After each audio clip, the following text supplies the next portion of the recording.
سلام دوستای گلم، با یکی از ویدیوهای کانال آوای زندگی با شما هستیم. قبل از شروع سرگذشت برای حمایت و دلگرمی ما خواهشمندم کانال ما رو سابسکرایب کنید و لایک و کامنت بذارین. یادآور میشم این داستان بر اساس واقعیت و فقط اسامی اشخاص برای رعایت حریم شخصی تغییر کرده. من یه دختر از یه خانواده معمولی هستم. وضع مالی آنچنانی نداریم. اصالتاً برای یکی از شهرستانهای نزدیک تهران هستیم. اما پدر و مادرم هر دو تهران به دنیا آمدن و همینجا بزرگ شدن. از نظر فرهنگی تا حدودی با شهرنشینی و مخصوصاً تهران نشینی آشنا شده بودیم. پدرم کارمند بود. ما مرکز شهری خونه داشتیم. ما 2 بچه بودیم که من بچه بزرگ پدر و مادرم بودم و یه برادرم داشتم که 5 سالی ازم کوچیک‌تر بود.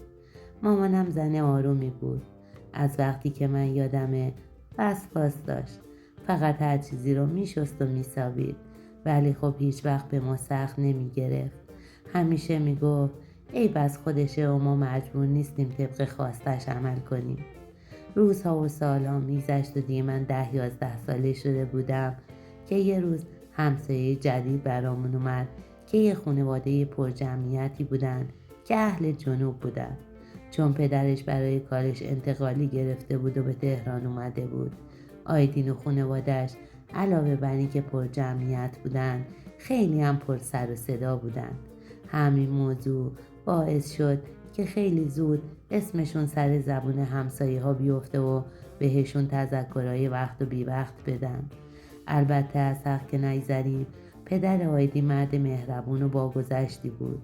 با اینکه همه همسایه ها مرتب سرزنششون میکردن و پشت سرشون بدگویی میکردن، ولی همیشه حق رو به همسایه ها میداد. خلاصه همین موضوع باعث شده بود که منم حساس بشم و روی همه افراد خانواده‌شون دقت بیشتری داشته باشم. کم کم آیدین رو زیر نظر گرفتم. ازش خوشم اومده بود. آیدین پسر سربزیر و شیطونی بود. یه پسر سرزبوندار و مردمدار. معمولا با بقیه پسرای همسایه با هم جمع می شدن و عصرها فوتبال بازی می کردن. ما دخترام روی سکو می نشستیم و تشویقشون می کردیم. تا اینکه یه مدت که گذشت، برادرم از روی حرفام و رفتارام فهمید که من از آیدین خوشم اومده. رفت و همه جریان رو گذاشت کف دست مامانم. مامانم یه شب صدام کرد و ازم راجع به آیدین پرسید که حسم راجع به آیدین چیه. مامانم کمتر از برادرم نبود. من سن و سالی نداشتم.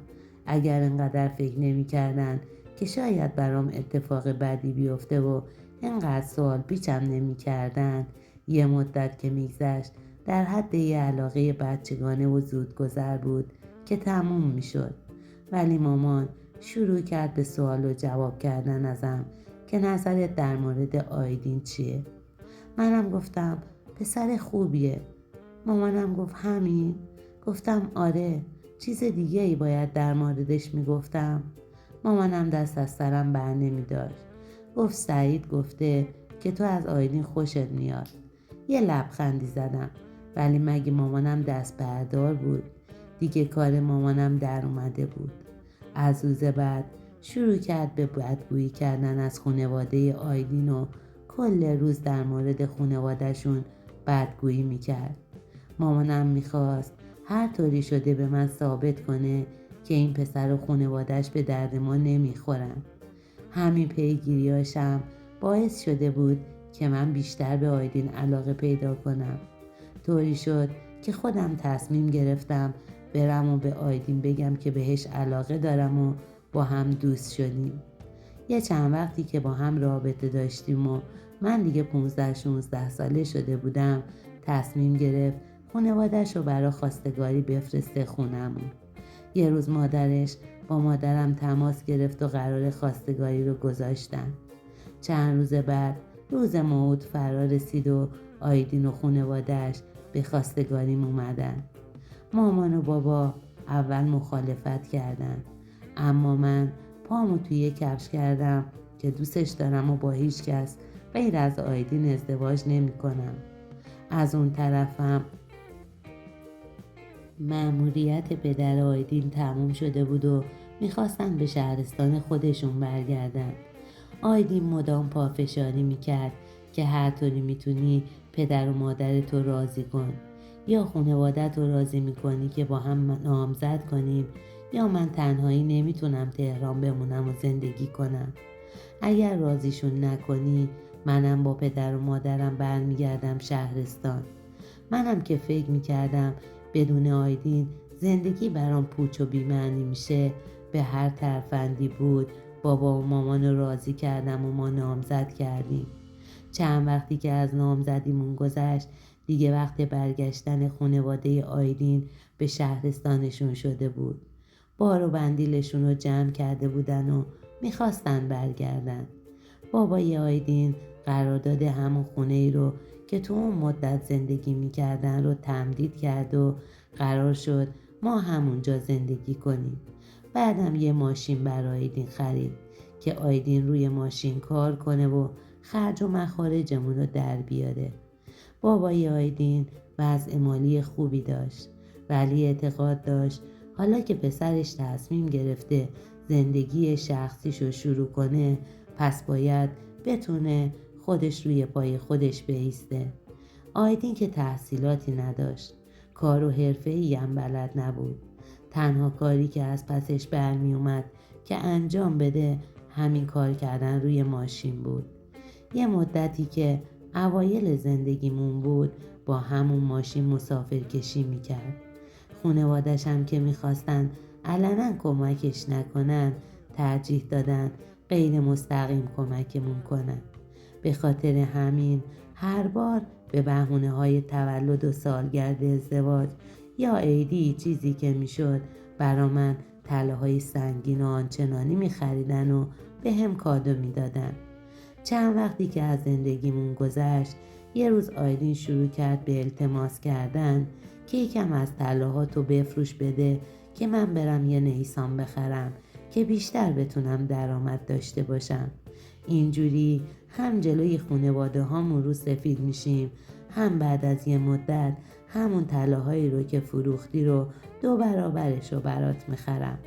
هرچی گفتم اینا نوعن و من هنوز یک بارم ازشون استفاده نکردم و حتی خانوادت ناراحت میشن اگر بشنون استفاده نکرده فروختیم، ولی گوش به حرفم نکرد و انقدر رفت و اومد و غر زد که بالاخره مجبورم کرد که چند تا تیکه از اون طلاها رو فروختم و بهش دادم و به کسی هم چیزی نگفتم. مامانم بعد از چند وقت ازم پرسید که بقیه طلاهات کجاست؟ به اونم نگفتم. به دروغ بهش گفتم یه چند تاشو گم کردم و نمیدونم چی شده. آیدین رفت با همون طلاها که فروختیم یه نیسان خرید. چند وقتی با نیسان کار میکرد که واقعا درآمدش به نسبت قبل خیلی بهتر شده بود.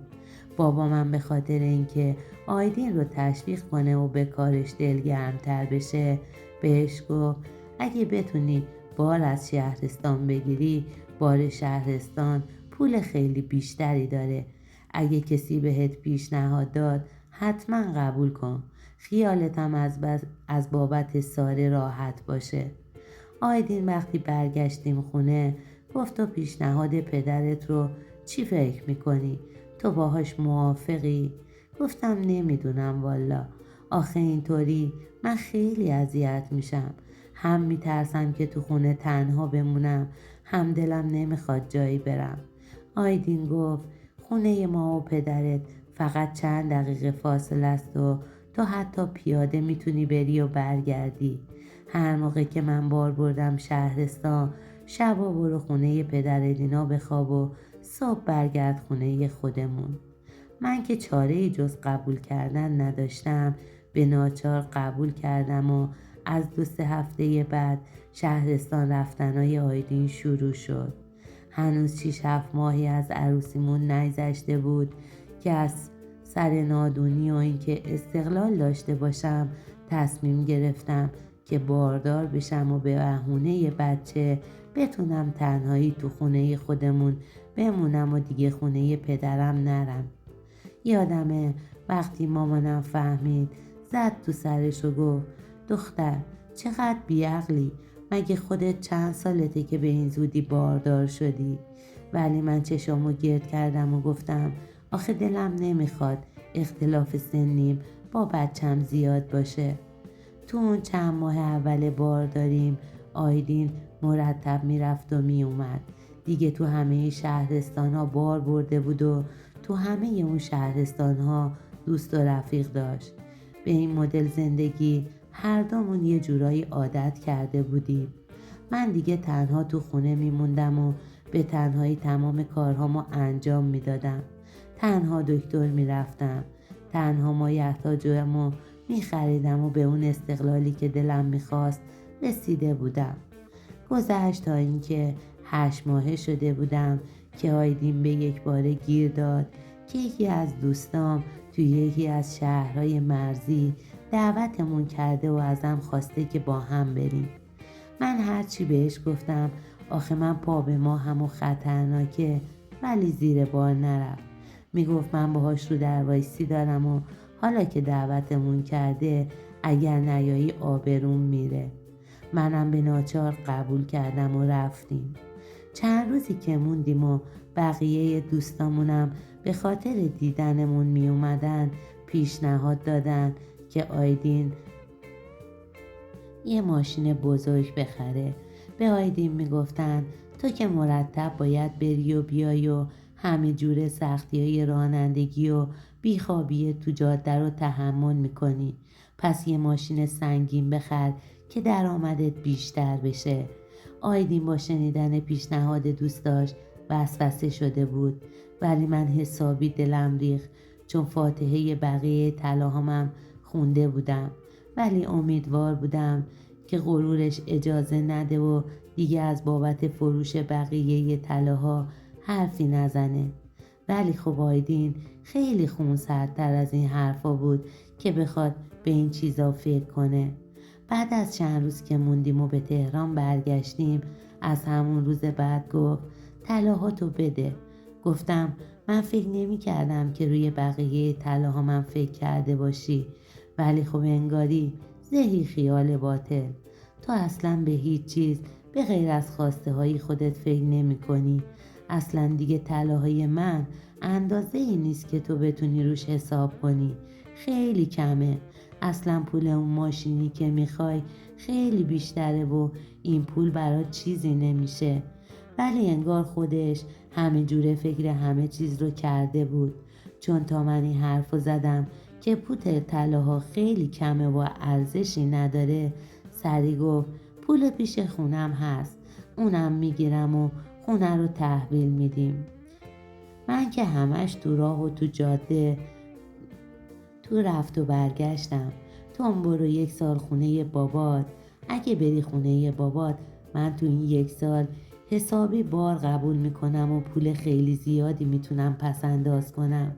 بعد از 1 سال هم برات خونه میخرم هم طلاهاتو بهت برمیگردونم.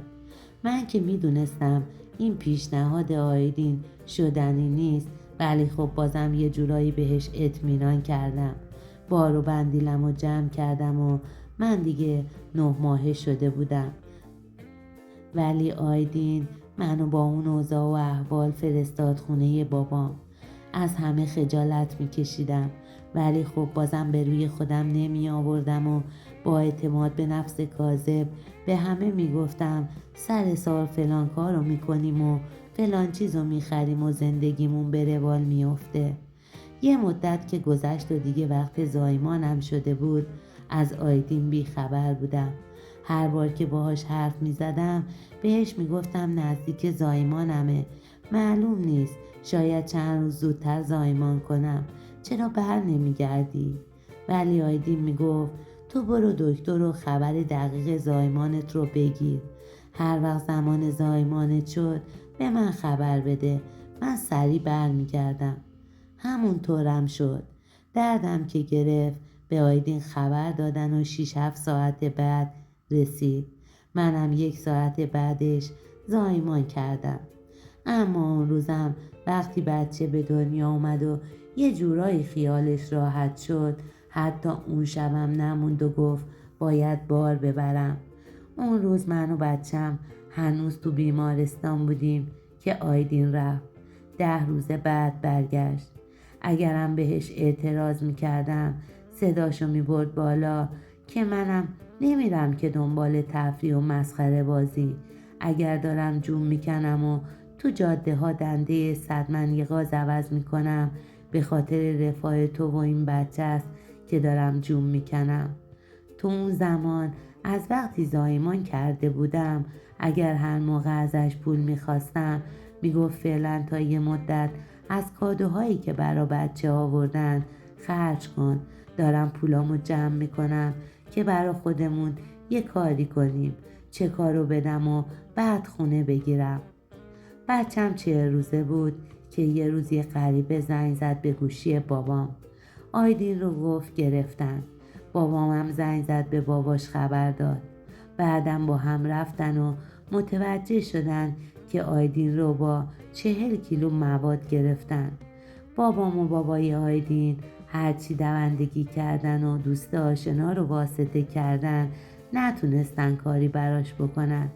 یه مدت تو زندان بود تا بالاخره حکمش اومد و یه روز صبح سحر اعدامش کردن. از اون روز به بعد بدبختی من شروع شد. من مونده بودم و یه بچه یتیم و یه اتاق تو خونه پدرم.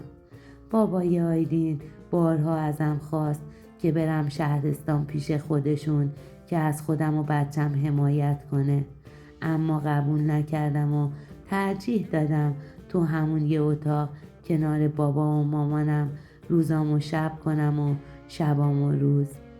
همراهان عزیز، چنانچه مایلین سرگذشت و تجربه شما هم با دیگران به اشتراک گذاشته بشه، میتونین زیر همین ویدیو با گذاشتن کامنت با ما در ارتباط باشین.